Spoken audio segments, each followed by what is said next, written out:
పోలీసులు వచ్చి అక్కడ చనిపోతున్నట్లు నటిస్తున్న వెంకట్రావుని చూసి ఇది హత్యలా ఉందే, ఎవరు చేశారని అడగటంతో చలపతియే చేశాడు, ఇప్పుడు చలపతిని అరెస్ట్ చేస్తారు, శిక్ష పడుతుంది, ఉరిశిక్ష పడుతుంది కదా అని ఆద్య అంటే, అవునమ్మా ఖచ్చితంగా ఉరిశిక్ష పడుతుందని పోలీసులు చెప్తారు.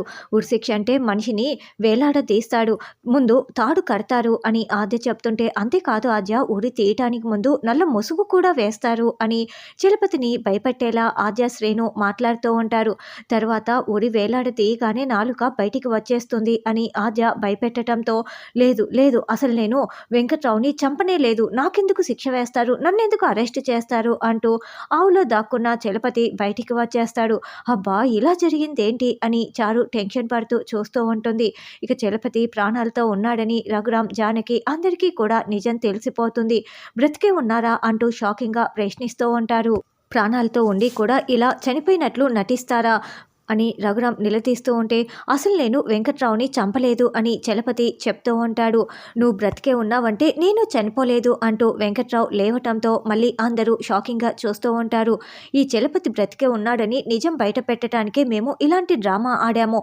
మామయ్య కూడా చనిపోలేదు అత్తయ్య, మిమ్మల్ని ఒక 15 నిమిషాలు బాధ పెట్టినందుకు సారీ అని ఆద్య చెప్పటంతో, నా తాళి గట్టిదేనని తెలుసు, కానీ నేను చాలా బాధపడ్డాను, సరే మా ఆయన ప్రాణాలతో ఉన్నాడు కదా అని పద్మ సంతోషపడుతూ ఉంటుంది. చారునే ఇదంతా చేయించింది అని ఆద్య మొత్తం నిజాలు చెప్తూ ఉంటే, కాబట్టి వీళ్ళని అరెస్ట్ చేయండి అని రఘురామ్ అంటాడు.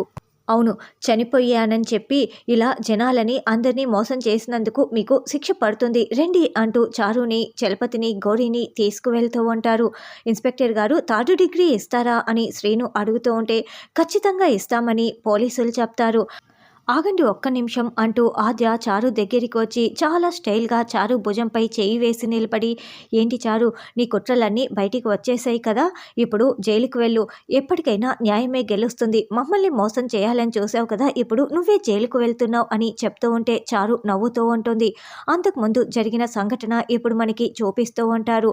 చూడు, జానికి పెద్దమ్మ కూడా చూసేసింది, ఆ ఆద్యకు కూడా డౌట్ వచ్చింది, కాబట్టి ఏదో ఒక విధంగా నువ్వు బ్రతికే ఉన్నావన్న నిజం బయట పెట్టడానికే చూస్తారు, అప్పుడు నింద మొత్తం కూడా నీపై వేసుకొని మీరు మాత్రమే జైలుకు వెళ్ళాలి, ఈ కూతురు కోసం ఏ మాత్రం చేయలేరా అని చారు చలపతి, గౌరీకి ముందే వేరొక ప్లాన్ వివరించి ఉంటుంది. ఇప్పుడు ఆ ప్లాన్లో భాగంగా, రఘురామ్ గారు మమ్మల్ని క్షమించండి, ఇందులో నా కూతురు ఏ తప్పు చేయలేదు, మేమే ఇన్సూరెన్స్ డబ్బుల కోసం ఇలా చేశాము, నా కూతుర్ని వదిలిపెట్టండి, ఎంతమందికి శిక్ష పడినా ఒక నిర్దోషి శిక్ష అనుభవించకూడదు, చారుకి కండ్ల ఆపరేషన్ చేయించటం కోసం నా పేరుతో ఉన్న 50 లక్షల ఇన్సూరెన్స్ డబ్బుల కోసం మేము ఇలా చేశాము, అందుకే, కాబట్టి నా కూతురు ఏ పాపం తెలియదు కాబట్టి తనని శిక్ష వేయకండి, తనని అరెస్ట్ చేయించకండి, మేము కావాలంటే ఎంత శిక్ష అయినా అనుభవిస్తాము, మమ్మల్ని అరెస్ట్ చేయండి అని చెప్పటంతో, ఇక రఘురామ్, చూడండి ఇన్స్పెక్టర్ గారు, చారుని వదిలిపెట్టండి అని చెప్పటంతో, ఇది చెక్ ఇవ్వని రఘురామ్ చలపతి చేతిలో ఉన్న 50 లక్షల చెక్కును తీసుకొని చించి పడేసి చలపతి, గౌరీని అరెస్ట్ చేసి పంపించేస్తాడు.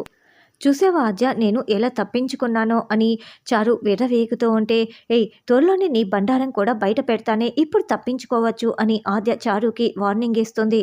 వాసుదేవ్ భూపతి తామ్రపత్రాల్ని పూజలో పెట్టి చదివించటానికి ప్రయత్నిస్తూ ఉంటే, అప్పుడే రామలక్ష్మి అక్కడికి వచ్చి, నేను మీతో చేతులు కలపటం కోసమే వచ్చాను, మీరు నాకు 50% వాటా ఇస్తే చేతులు కలుపుతానని చెప్తూ ఉండటంతో, భూపతి అయితే రామలక్ష్మిని నమ్మొద్దని చెప్తున్నా కూడా, లేదు నేను 50% నువ్వు అడిగిన విధంగానే ఇస్తాను, రామలక్ష్మి అవసరం నాకు ఉంది కాబట్టి రామలక్ష్మి, నేను నీతో చేతులు కలుపుతున్నానని వాసుదేవ్ చెప్తాడు. తర్వాత రామలక్ష్మిని ముగ్గుల పోటీలో చంపటానికి అస్మిత రంగుల్లో కెమికల్ కలిపేస్తుంది.